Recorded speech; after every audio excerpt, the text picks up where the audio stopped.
नागरागढ़ खंड के Tando primary school में पिछले कई बार हाथियों ने आक्रमण कर स्कूल के संपत्ति को हानि पहुंचाई है।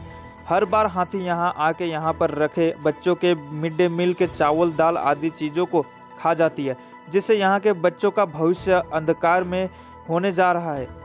क्योंकि बीते रात को भी इस स्कूल में हाथियों ने हमला किया और यहां पर रखे दाल चावल खा गए। स्थानीय वासियों का कहना है कि कुल मिलाकर 28 बार इस स्कूल में हाथियों ने हमला किया है। साथ ही स्थानीय वासियों ने प्रशासन पर सवाल खड़े कर दिए हैं।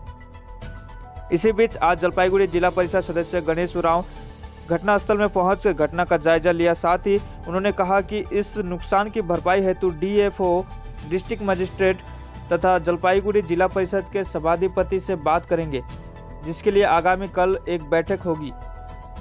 साथ ही उन्होंने कहा, अगर बैठक के बाद भी कोई समाधान नहीं निकलता तो इस बात को लेकर मुख्यमंत्री ममता बनर्जी से बात करेंगे।